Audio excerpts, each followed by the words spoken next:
I think one of the first questions I want to know is that we've had a lot of new surgical specialties and new concepts at this Congress, so things like emergency surgery, pediatrics and cardiac.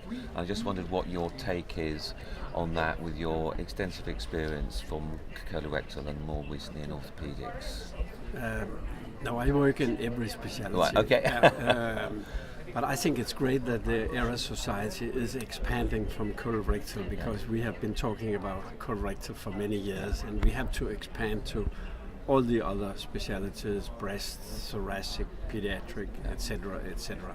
Because we can learn a lot from each other, because the challenges are different in different procedures. And in some cases you can translate new knowledge to another specialty. So I think it's great that you are expanding. Yeah, okay. So we've heard a lot from yourself and from others about some probably questionable research whereby they compare maybe historical controls with ERAS, which I think in some circumstances magnifies the benefits of ERAS. How would you guide people if they're going to carry out ERAS-based research to make sure that the results are useful and valid for us in the future? Yeah, but this is a crucial question. I mean, every intervention in perioperative management, it needs to be assessed in a fully implemented ERAS program. Otherwise, with all these big RCTs, in my opinion, you lose the signal, because there are too many confounding factors if you just have traditional care. So this is really important. Before you introduce some new components, assess it in a fully implemented program. Sure. But unfortunately, that is quite rare. Yeah. Okay.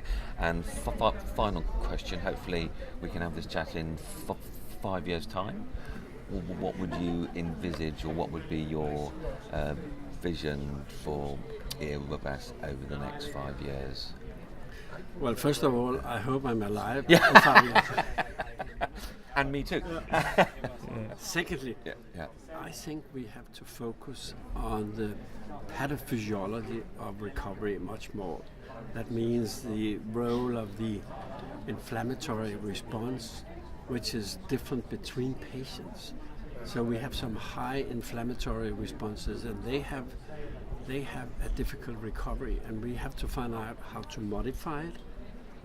So that's, I think, the biggest challenge for ERAS in the future, to focus on pathophysiology of recovery. Right, okay, and final question.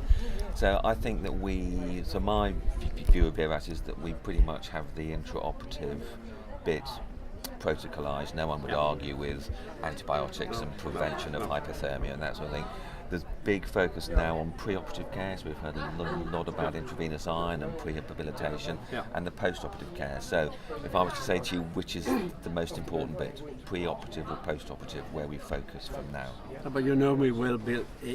There's no simple answer. Okay. It's because it's a multifactorial problem. Yeah.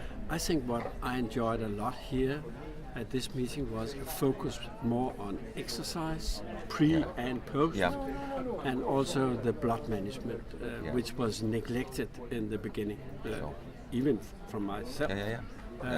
So again, there are so many components, and they are really important for further improvement of outcome. Sure. So not a single answer, simple answer, there are many answers. Well, I should have expected that we would get a multimodal answer. Right. Henrik, Great. thank you.